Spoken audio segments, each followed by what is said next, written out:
Hello and welcome back to Sean's Wrestling Podcast. I'm your host, Sean. So today on today's episode, we will be talking about and answering the question: do you think that WWE has gone too far with their sponsorships and brands? So let's get into it. So ever since WWE has been acquired by TKO and has been partnering and streaming Monday Night Raw, which is one of the weekly shows in wrestling, with Netflix. There is something specific that I've noticed that has gone on for ever since this deal has been taking place. Specifically, even when WWE was acquired by TKO, which is a company that owns the UFC also,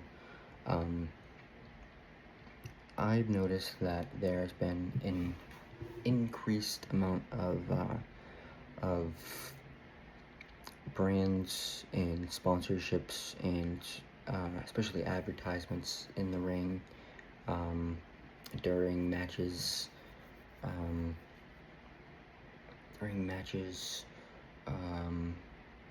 been way too many commercial breaks. I know we discussed this on last week's episode, dove into this deeper, but on that aspect we did it more in sports. I decided to talk about the WWE more. So more specifically, I want to add a little examples. The wrestling ring, which for many years didn't allow anything on there. It was said that that ring was sacred, never to be touched, nothing. It was sacred. It was where the story is told. And now the wrestling ring is starting to look more like the UFC octagon, with the octagon with all the different brands around it. That's what the wrestling ring is starting to look like. It has many different brands. It has brands all over the place. There's Logan Paul is a part of the WWE now. So they got a partnership. So there's always Prime bottles.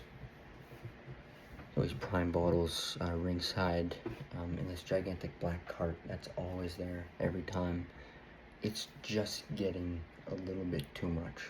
Like it is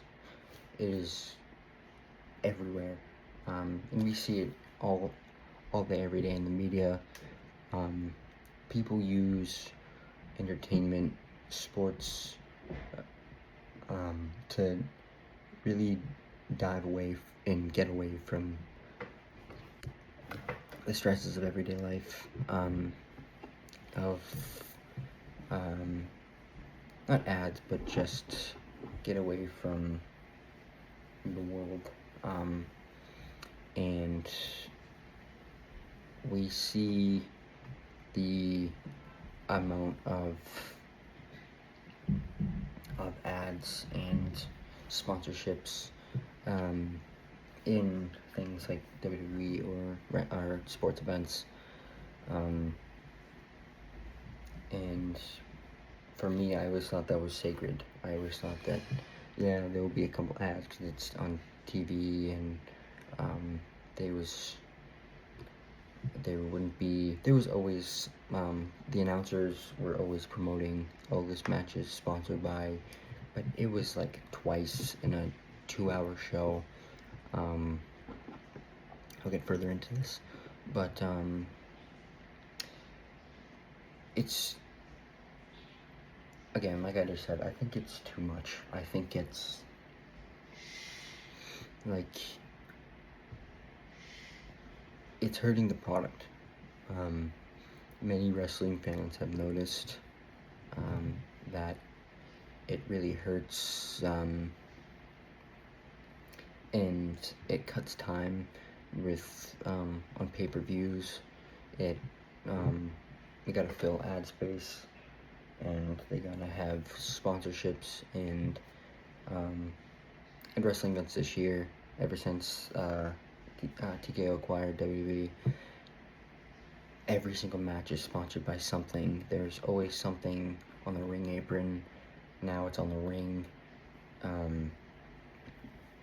There's always something that they're promoting, but in the past few years, they would promote it, and they would continually bring it up, but it's more prevalent now. It's one of the ring announcers, Michael Cole. He would be sitting at the desk. This microphone. He would be sitting there, and he'd be like, "This match is sponsored by Slim Jim. Grab a Slim Jim. Snap into a Slim Jim." Sorry. But now, it used to be like he would say it, and then it would be like further along in the show. Now it's like, slap into a Slim Jim. Slap into a Slim Jim. Slap into a Slim Jim. Slap into a Slim Jim. Snap into a snap into a Slim Jim. It's just, it gets to a point like we talked about. It gets to a point where it's like overwhelming watching everything and just hearing sponsorship after sponsorship after sponsorship, ads. Like I said, I want to get away from all of that. All of that meaning everyday life where there's a thousand different brands trying to promote stuff. Whether you walk outside, there's always something. Someone's trying to promote something. The biggest aspect of this, and what really took me over the edge, was at WrestleMania. So WrestleMania is now a 2-night event. So last 2 weeks ago, the World Championship match that was the start of the show,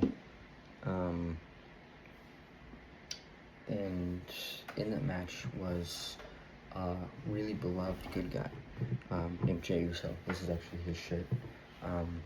Named Jey Uso, and he has a very famous entrance in WWE, and he has emotion when he comes out that gets all the crowd going, and was the perfect opportunity to get the crowd, who was already excited for the event, really pumped up and excited for the entire 2-day event. But it started out with a sponsorship. The first night of WrestleMania, which is many know, probably know, it's a beloved event. It is an event that everyone looks forward to for the entire year, and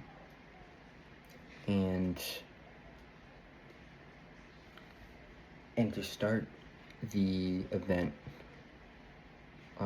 with a DJ coming out and promoting a video game,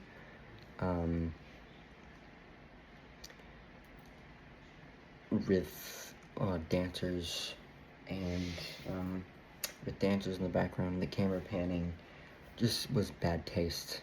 And the match, and many matches on the night one card were cut because of the amount of ads and sponsorships that they had to promote. I just couldn't believe that they did that. I remember sitting there watching it. And I was really excited because I'm a fan of his.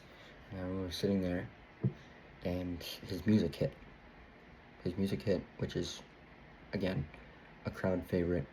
Everyone loves it. And his music hit. And,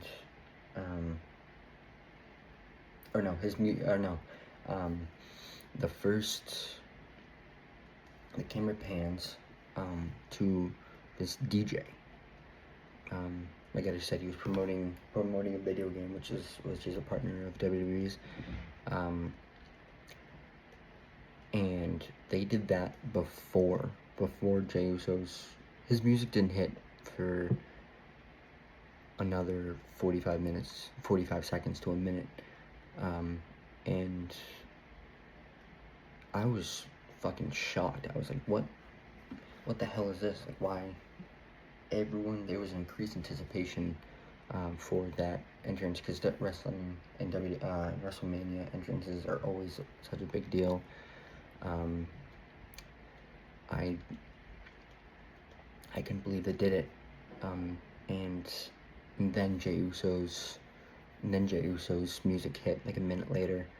And they tried to make up for the fact, like, the dancers on stage were running, holding Jey Uso flags.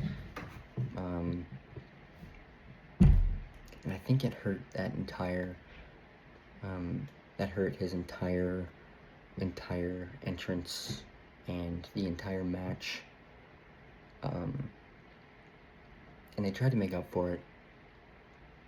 It was kind of like you were still in shock, or at least I was still in shock that they did that to open WrestleMania.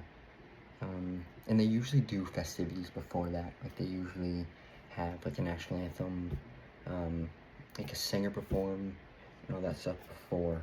So the actual wrestling is wrestling. And I'm not trying to be like, oh my god, this is wrestling, and I don't like the world that they do and them expanding. But it gets to a point where it's just like, really, like, seriously, this is hurting the product. This is hurting the product, and there's no other way to say it. There's no other way to say it.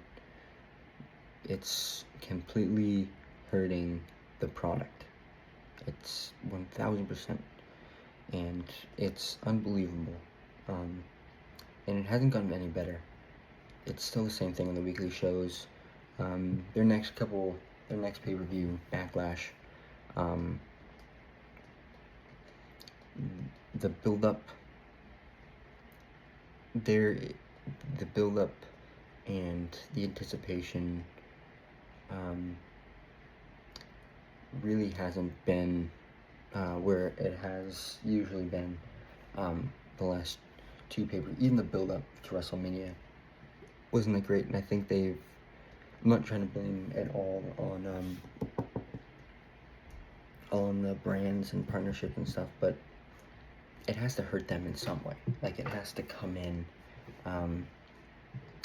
Because something feels off. All of the matches felt like they were cut short. It felt like they put bigger stars that they knew were going to be a draw, which is what they always do. But like Logan Paul, for example, oh my god, he is insufferable, fucking insufferable. But I understand why they do it, and they're always looking at big draws. But another thing was that the WrestleMania tickets for that year, right, this is kind of all over the place, but the WrestleMania tickets were, even nosebleed seats were like in the thousands, which has never been what they've done before. And there was a bunch of different add-ons and events that people could go to for more money, and I think they need to take a step back and reevaluate everything and say, maybe this is too far.